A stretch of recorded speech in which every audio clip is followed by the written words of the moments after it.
రావణాసురుణ్ణి తుక్కుతుక్కుగా కొట్టి పడేసిన కార్తవీర్యార్జునుడిని ఎవరూ ఓడించలేరు. అతనికి ఎదురు నిలిచిన పరశురాముడి కథ ఇది. వామనావతారం తర్వాత మాక్సిమం రాక్షసులందరూ చనిపోతారు. ఎప్పుడైతే రాక్షసులు తగ్గిపోయారో రాజులు పెరిగారు.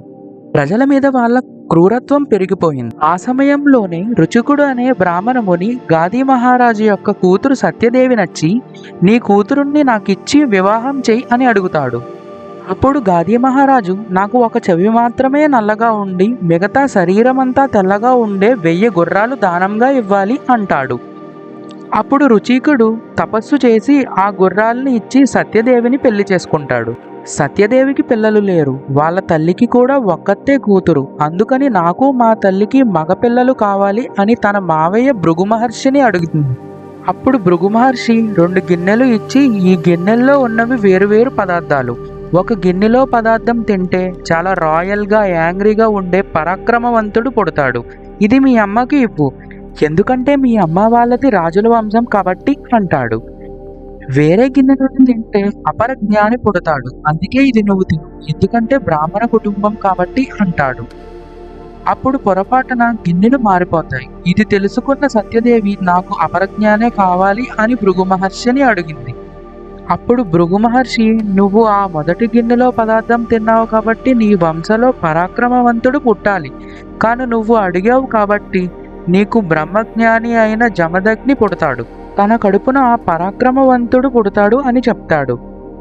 అలా జమదగ్ని మహర్షికి 5 కుమారులు పుడతారు. 5వ వాడే పరాక్రమవంతుడైన పరశురాముడు. పెద్దయ్యాక పరశురాముడు గురువు కావాలి అని వెతుకుతూ అన్ని రాజ్యాలు తిరిగేస్తాడు. ఎక్కడా గురువు దొరకడు. చివరికి ఒక శ్మశానం దగ్గర ఆగుతాడు. అక్కడ ఒక కాటి కాపరి, ఏం నెతుకుతున్నావు అని అడుగుతాడు.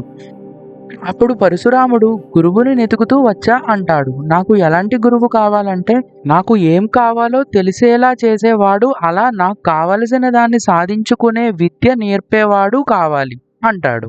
అప్పుడు కాటికాపరి శివుడిగా మారిపోతాడు. శివుడే కాటికాపరిగా వచ్చాడు. నేను నీకు కావాల్సింది నేర్పిస్తాను అని అన్ని విద్యలు నేర్పించి శివధనుస్సును గొడ్డలను ఇచ్చి ఇంక వెళ్ళు అంటాడు. అప్పుడు పరశురాముడు, నన్ను ఎంత శక్తివంతుడుగా ఎందుకు మార్చావు, దేనికోసం నన్ను సిద్ధం చేశావు అని అడుగుతాడు. పంట బాగా పెరగాలి అంటే కలుపు మొక్కల్ని ఏరి పడేయాలి, నీకు తర్వాత అర్థమవుతుంది అంటాడు శివుడు. కొన్ని సంవత్సరాల తర్వాత కార్తవీర్యార్జునుడు అని ఒక రాజు ఉండేవాడు. అతనికి 1000 చేతులు ఉండేవి, చాలా బలవంతుడు. ఒకనాడు రావణాసురుడికి కార్తవీర్యార్జునుడికి గొడవ అవుతుంది. అప్పుడు రావణాసురుణ్ణి చిత్తుగా ఓడించి ప్రాణాలతో వదిలేస్తాడు. అంత బలశాలి, అంత వీరుడైన కార్తవీర్యార్జునుడు ఒకనాడు అడవిలో తాను సైన్యంతో వెళ్తుండగా జమదగ్ని ఆశ్రమాన్ని చూసి, సన్యాసులు ఎలా బతుకుతారో వీరిని చూస్తే జాలి వేస్తుంది అని వెటకారంగా అంటాడు. అది విన్న జమదగ్ని ఇలా అంటాడు, మీరంతా ఆకలితో ఉన్నారు, మా ఆతిథ్యాన్ని స్వీకరించండి అంటారు. అప్పుడు కార్తవీర్యార్జునుడు, మేం 100 మంది ఉన్నాం, నువ్వు పెట్టలేవు అంటాడు. ఎంతమంది ఉన్నా పెట్టగలను, మీరు ఆతిథ్యాన్ని స్వీకరించండి అంటాడు జమదగ్ని. సరే అని వెళ్తారు. వాళ్ళు ఆహారం కోరిన వెంటనే తీసుకొస్తారు. ఇది ఎలా సాధ్యమని రాజు వచ్చి చూస్తే అక్కడ పని మనిషి ఒక ఆవు చెవిలో ఏం చెప్తే అవి వస్తున్నాయి. ఆ ఆవు నాకు కావాలి అని అడుగుతాడు. అప్పుడు జమదగ్ని, నాకు ఆ ఆవు బహుమతిగా వచ్చింది, నేను ఇవ్వను, అది వస్తే తీసుకెళ్ళు అంటాడు. రాజుకి కోపం వచ్చి ఆవుని తీసుకురమ్మని సైన్యాన్ని పంపిస్తాడు. అప్పుడు ఆ ఆవు ఇంకా ఎక్కువ సైన్యాన్ని పంపిస్తుంది. ఇలా గెలవలేము అని తెలుసుకొని కార్తవీర్యార్జునుడు యజమాని అయిన జమదగ్ని చంపేసి ఆవుని తీసుకుని వెళ్ళిపోతాడు.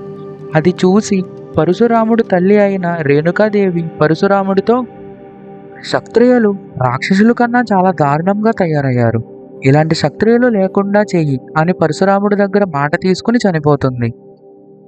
అప్పుడు పరశురాముడు కోపంతో కార్తవీర్యార్జునుడి రాజ్యానికి వెళ్ళి అంటాడు, రాజు బయటికి వస్తే వాడే చేస్తాడు, లేదంటే అందరూ చేస్తారు. కార్తవీర్యార్జునుడు తన సైన్యాన్ని పంపుతాడు. ఎంతమంది వస్తారో అంతమందిని చంపేస్తాడు. చివరికి కార్తవీర్యార్జునుడిని 1000 చేతులు నరికి తన తల నరికి చంపేస్తాడు.